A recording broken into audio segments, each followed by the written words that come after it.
jelas. Ya, Presiden terpilih Joko Widodo mengatakan menteri yang akan duduk di kabinetnya harus melepas jabatan struktural di partai politik. Sejumlah partai pendukung seperti Partai Nasdem mendukung komitmen Jokowi untuk tidak menempatkan menteri yang mempunyai jabatan rangkap di struktur partai politik. Presiden terpilih Joko Widodo sejak awal sudah mengatakan tekadnya untuk membentuk kabinet profesional dengan menteri yang mempunyai integritas dan cakap di bidangnya. Pekan lalu, mantan wali kota Solo ini kembali menegaskan bahwa dia tidak ingin menterinya mempunyai jabatan di struktur partai politik. Alasannya tentu saja agar sang menteri nantinya bisa fokus mengerjakan tugas pokoknya. Ya, saya sampaikan kan kemarin, tapi saya belum ketemu dengan ketua-ketua partai. Tapi saya sampaikan bahwa yang di kabinet memang seharusnya tidak menjabat di struktural partai, karena harus fokus, konsentrasi, karena beban yang kita hadapi, masalah yang kita hadapi ini adalah masa-masa yang besar yang harus segera dirampungkan, ditangani. Partai Nasdem yang sejak awal mendukung pencalonan Jokowi sebagai capres menilai bahwa menteri yang duduk di kabinet Jokowi memang tidak boleh berada di posisi eksekutif partai politik.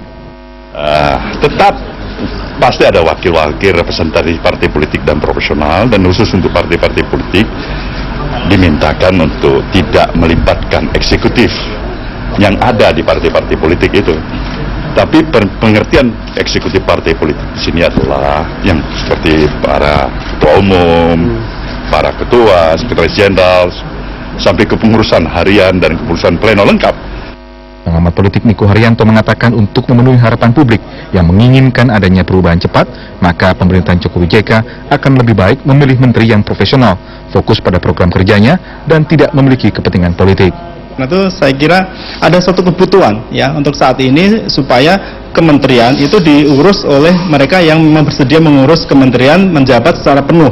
Kemudian partai politik kan nanti juga merupakan institusi demokrasi yang sangat penting, itu juga biar diurus secara penuh waktu sehingga pemerintah maupun juga partai politik bisa berjalan dengan baik.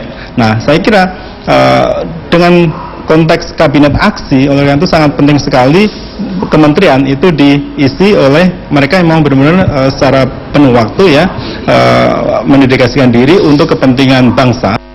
Setelah putusan MK terkait sengketa Pilpres keluar, pemerintah Jokowi JK akan resmi dilantik pada Oktober mendatang.